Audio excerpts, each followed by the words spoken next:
Hello everybody. Today we're talking about how discipline can pay for itself. While painting, I hope you enjoy me putting this picture together, and be sure to like and subscribe, blah blah blah, whatever.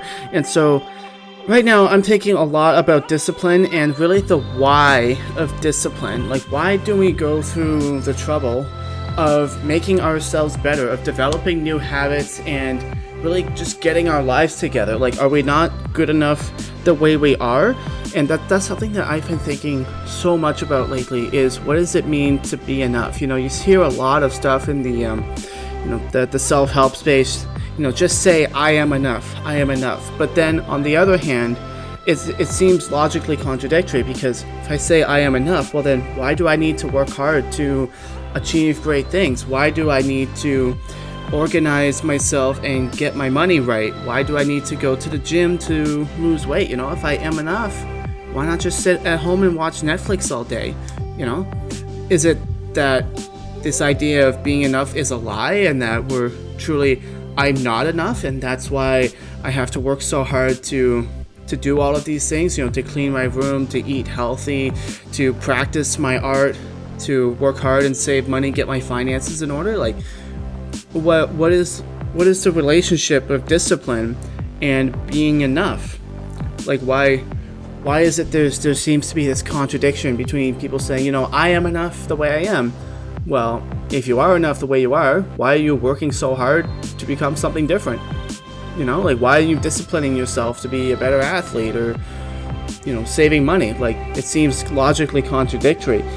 And so I've been thinking about this for a while, and I sort of accidentally stumbled upon a new way of looking at it, and that I'll skip right to the chase, and that is this: I discipline myself because I am enough. And what I mean by that is, to be enough, perhaps we need to change what that definition is. It's not that we're not enough so we discipline ourselves. I think that perhaps to be enough means simply to have the ability to be more and to have more potential. And that would change the dynamic a bit, to say that because I am enough, I am working on discipline. And perhaps discipline is not the end result or the end goal, but perhaps discipline is this noble journey, a noble adventure, if you will, a noble undertaking.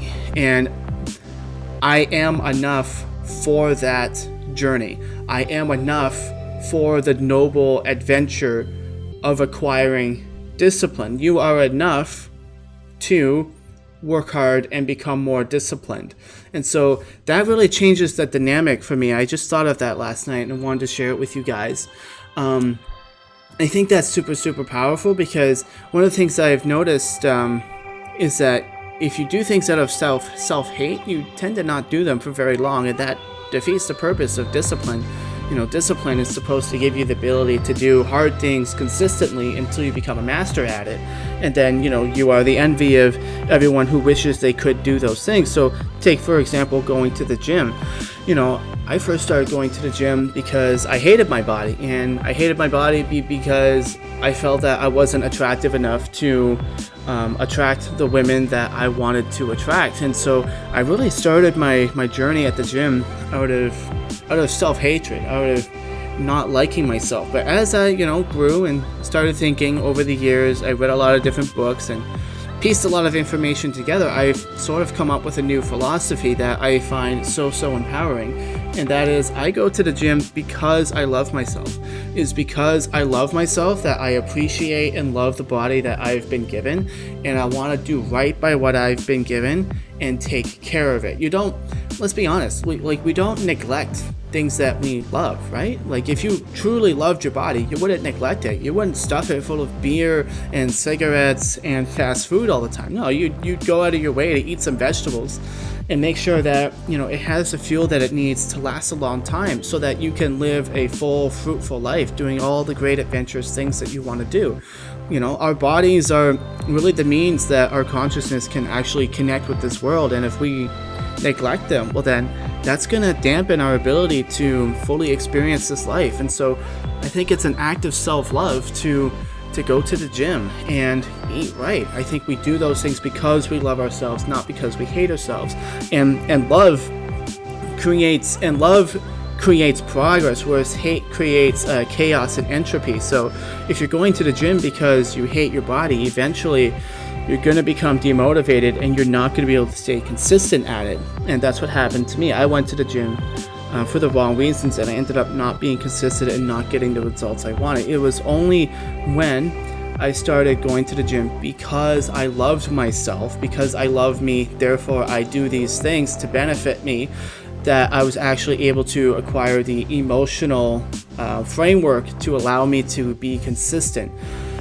And I leveraged my emotions in the direction of consistency through love, essentially. And that is what really made the difference for me into being able to wake up every morning and look in the mirror and be happy with the body that I have. It's not perfect by any means, and I'm still working on it, but it's so much better than it was, and I benefit from that. And so I think we can tie that right back into discipline as well, is that I'm not necessarily disciplining myself to be on time and to stop procrastinating and break all these habits and build all these new habits. I'm not necessarily doing that because I hate myself, although it's a very valid reason. If you hate your life, discipline will definitely help you change it for the better. But I think the why that we want to do things is so important, so that we can have a sustainable why, so that we can keep doing these habits for the future and building our better future, because it takes a long time to get out of those rough places. And so when it comes to being enough, I think it might be good to treat it sort of the same way, in that I'm not working hard to stop procrastinating and develop new productivity habits because I hate myself and because I'm not enough, but rather it is because I am enough that I get to participate in this journey that is the pursuit of discipline, the pursuit of progress, the pursuit of the betterment of oneself. I get to do that. It is a privilege to engage in the betterment of oneself, and I have that privilege because I am enough. So I'm not seeking discipline because I'm not enough. No, I get to seek discipline because I am enough.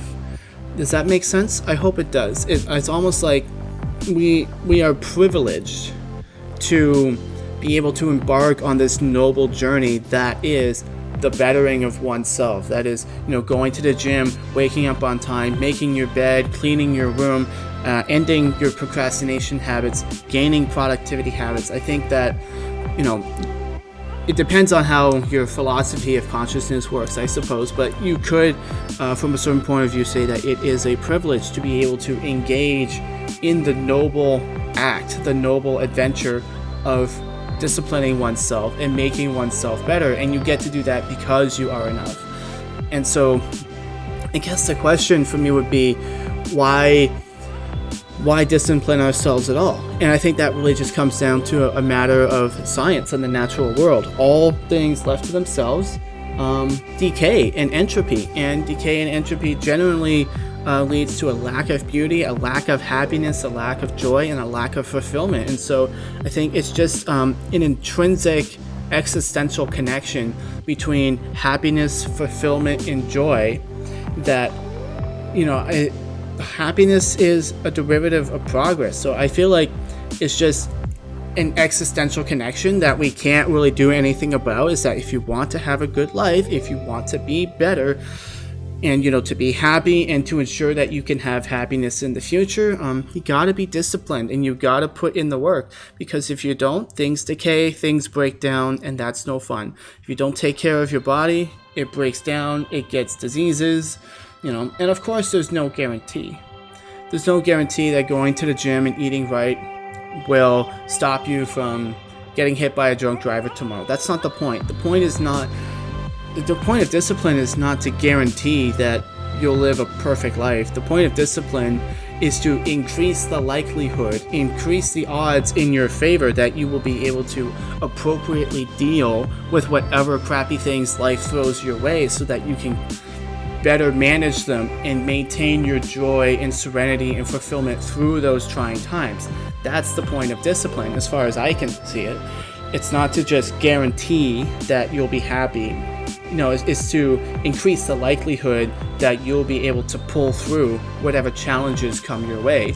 And I think that in and of itself lends this idea to fulfillment. And so that, my friends, is really my theory on why I think that discipline is a good thing, and we shouldn't do it from a point of self-hatred or self-loathing or not being enough. I think it is because we are enough that we have the privilege to engage in the noble pursuit of disciplining ourselves and making ourselves better and pushing back against the chaos that is the natural way of entropy, and finding meaning and joy in the process of becoming stronger, so that we are more likely to be able to appropriately deal with the hard things that come our way in life. There's no guarantees of anything, no guarantees of an easy life whatsoever.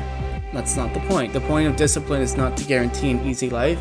It is to increase the probability that you will be able to, create fulfillment and joy and happiness and work through and not be crushed by the burden that is the natural way of entropy and chaos, and sort of like pushing back against the chaos. And I think that is ultimately a large part of the human existence.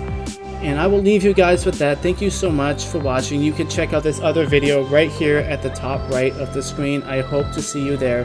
Have a wonderful day. Goodbye.